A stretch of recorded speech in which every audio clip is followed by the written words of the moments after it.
a teaspoon, oh, hello.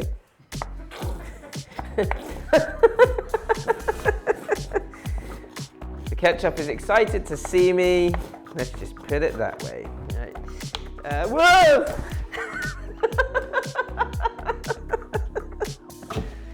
Whew. And I'm excited to see the ketchup. Lesson 3, layering flavor ready for your stir fries. And that is, in Chinese cooking, your marinades and your sauces. And they are 2 layers of flavor that really add depth to your stir fries. The simplest way, which you've seen already in lesson 2, is a very simple combination of salt, sugar, sesame oil. Then the next sort of very simple marinade is I guess slightly more complex than just using salt, is your light soy sauce, because in Chinese cooking in general we use light soy sauce as our salt. But what it has is, because of the fermented soybean, it has this depth of flavor that you won't get from just using salt. Pinch of sugar with that too, because a balance of flavor is very important in our cooking. Simple, salt and sugar, sesame oil, light soy sauce, sesame oil, pinch of sugar. Marinade 3, ever so slightly more complex, but really, to have a pantry to cook Chinese food at all, you should always have oyster sauce. And with oyster sauce in a marinade, you don't want to go too heavy because it is quite strong.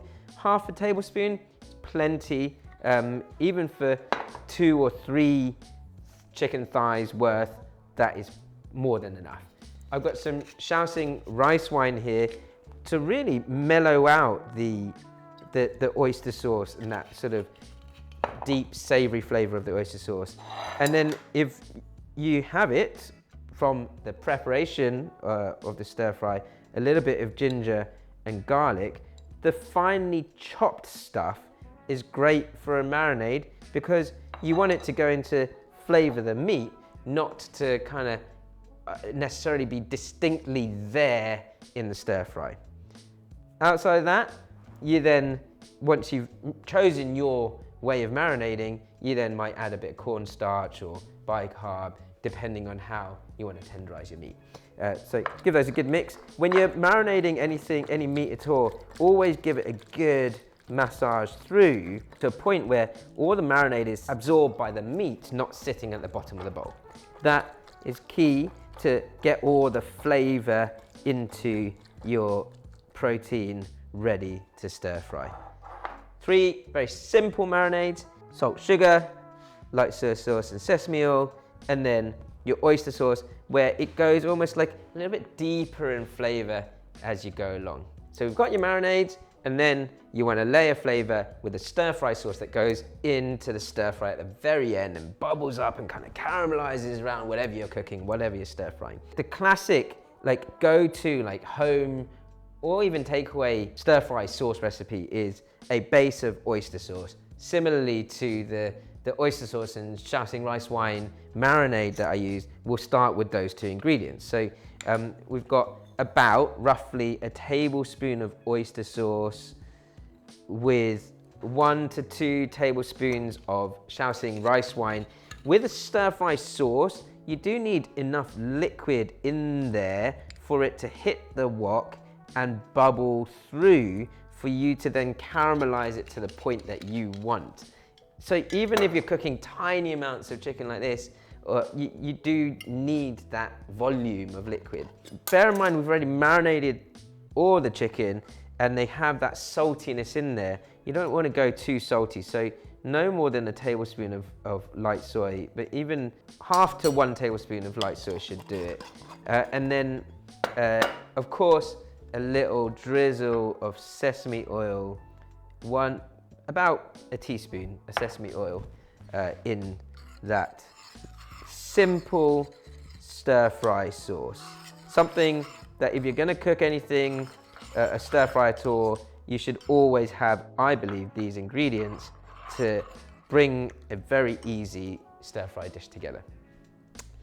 Sauce number 2, we're going to go for more spicy. and I've got this amazing dalbanjiang, which is like a chili bean paste here. When you do chili sauces, go in teaspoons with the actual chili paste or chili oils rather than tablespoons. So I'm going to go for 1 teaspoon. We'll give it a little bit of spiciness. If you want more spicy than 2 teaspoons, fine. It's very salty. When you get your sort of pre-made chili paste, it can be very, very salty. So you want to mellow that out again with a bit of rice wine. So 2 to 3 tablespoons of Shaoxing rice wine will kind of balance that salty, spicy flavor of the chili bean out. If you want to sort of accentuate that color, then a little splash of dark soy sauce will just bring out the deep red of that chili paste. If you want a really well-rounded chili sauce, then this is an interesting addition. About a teaspoon of rice vinegar or any sort of vinegar will bring out the spiciness, add a slight tartness to it, but it won't taste vinegary. Like, rice vinegar is very different to rice wine. Rice wine is not rice wine vinegar. It's not rice vinegar wine either. It is just rice wine, and it has a mellow flavor. Rice vinegar is very tart, but what you're doing, oh, that was a bit forceful. But what you're doing here is you're balancing out the flavor. So a little pinch of sugar with that vinegar will give you this really lovely rounded chili flavor in that sauce. A simple chili stir-fry sauce.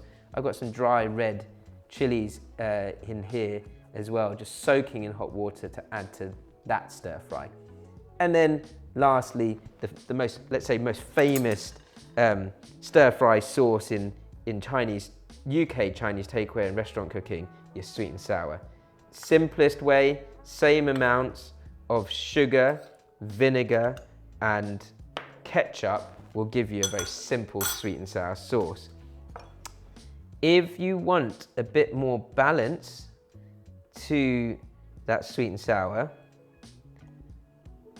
I need to count first. I've got my ketchup here. Let's see, 3 to 4, it was 4, wasn't it? 4 spoons of sugar, ketchup, and vinegar. But if you do want a little bit more savory, then a tablespoon of light soy will change that sweet and sour sauce and balance it out somewhat. And a little dash of dark soy for color will bring that whole sauce together to have a little bit more of a homemade sort of color to the sweet and sour. So in quick succession, I'm trying to show you here that first off, the stir-fry sauces need, as I said, enough liquid volume of liquid to be able to bubble away in the wok very vigorously. And secondly, the real key or breadth of Chinese cooking is to be able to touch every part of your palate so you can get that balance of flavor, texture, and color. But when it comes to flavor, you can see very simply through these 3 distinct sauces, you're going savory and salty, spicy, sweet and sour. That, to me, is the epitome of Chinese cooking.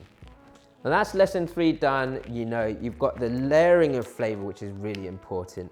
Come back tomorrow to learn how to really understand how to maneuver your heat around your wok.